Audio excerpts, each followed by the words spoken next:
That's flame. Usa ka butang nga dali ra How can, masunog. it's more like how can you burn for God? How can you be revived? And it's like that. So that was the word that I used. Then some years later, Pinakatuig ng nilabay. an app came as a dating app. Nay, usa ka app na nilabay dating It's app. called Tinder. Gitawag og Tinder.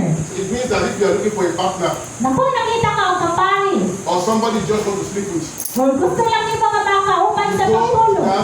you go to that app Muadto ka ako nga app, and musulod then ka. you do whatever. I've never been there, so don't worry about me. And then it's like you do whatever you need to do. Kinahanglan nimo buhaton ang angay nimo buhaton. So these days when you hear the word Tinder, So karon na kaning panahon na pag makaduol ka sa people pulo don't ng think of, Tinder, they don't think of just something that is like you light fire with. dili siya usa ka butang nga gusto nimong mokalayo. They think in terms of lust or passion and things like that. Naghinggod sa ilang una is may tungod na siya sa kahulang or bisag unsa But nga I want butang. us to reclaim that word because we need to burn for God. Pero gusto na ko na siya bawiwan nga pulong kay para kita mahimo mainiton niya sa Before you can Ginoo. burn for God, Sa dili pa ta mahimo mainiton niya sa Ginoo. God needs to be able to set you aflame. Kinahanglan kayong kang adamot sa Ginoo para ikaw masunog. So every ignition requires a certain environmental condition.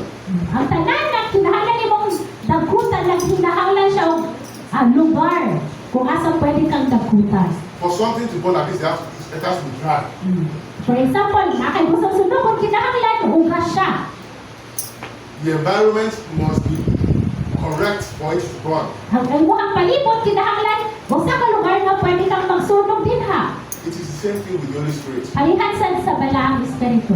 The Holy Spirit wants to burn in you, Ang balaang espiritu gusto mo init na kanimo. but it will only burn to the extent to which you allow him in your life. Pero mahimo ra siya mo init ra siya nimo kung ikaw mo tugod sad mo init siya sa imuha. Also, for us to burn, Para kita sad mo init o masunog, apart from the condition, wala labot sa condition, apart from the fact that you have to be dry, wala labot na kinahanglan tang mauga, you also need an igniter. kinahanglan po nimo usa ka butang nga mo dagkot nimo. No, things just don't happen.